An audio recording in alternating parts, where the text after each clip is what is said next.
So this referendum for Rajoy talks about the ability of the law in Spain to hold firm, but of course the world saw just what firm law really meant in Catalonia yesterday, and it looked pretty gruesome from where I was sitting.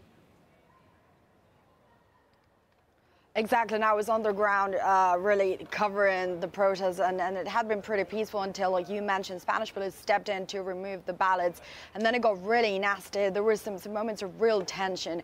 So again, you could argue for Rajoy this was a double whammy. You know, the vote did go ahead, the yes vote won, and at the same time he was trying to contain this, and now it's a front page story all over the world with some really gruesome pictures that really don't make him look good. Again, I think the question for the market today is probably going to be, is he going to have to step down? Is his government going to collapse?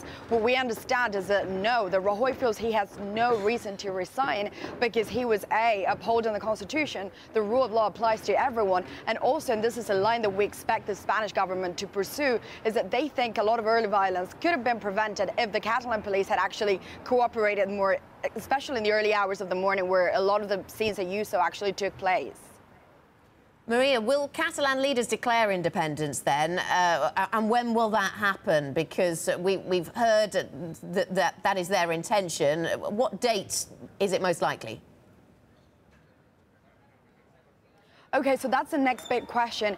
Again, yesterday he hinted at it, but he fell short of saying this is how we're going to do it. He said we're going to tell the Catalan parliament this is the result, the yes vote won, and act on it. There's a law that essentially would make Catalonia an independent republic within 48 hours. Again, it's been suspended by the courts. We think, again, and this is our thinking and our reporting, that if it were to happen, it would probably happen on Friday because it's a very iconic day here in Catalonia.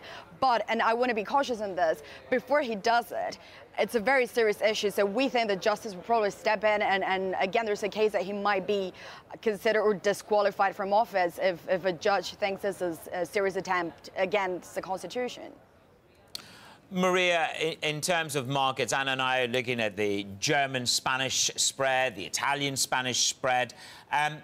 Markets seem to be sort of moderately laissez-faire. The euro's a little bit lower this morning, but it's not aggressively being sold off. That's right. And remember, we talked about this last week. We said our markets being too complacent, and we flagged this idea that maybe they were. We've never seen a constitutional crisis like this. And even though the Catalans, this is a story that's been dragging them for years, they've never taken it to this extent. Again, those pictures didn't help the Rajoy administration at all. What we think is that this calm probably has a lot to do with Mario Draghi at the ECB. The market feels relieved about that. But again, we really have to see, we'll have to see how the events unfold, especially as we head closer to Friday, whether, you know, the Catalan government will actually deliver on this pledge.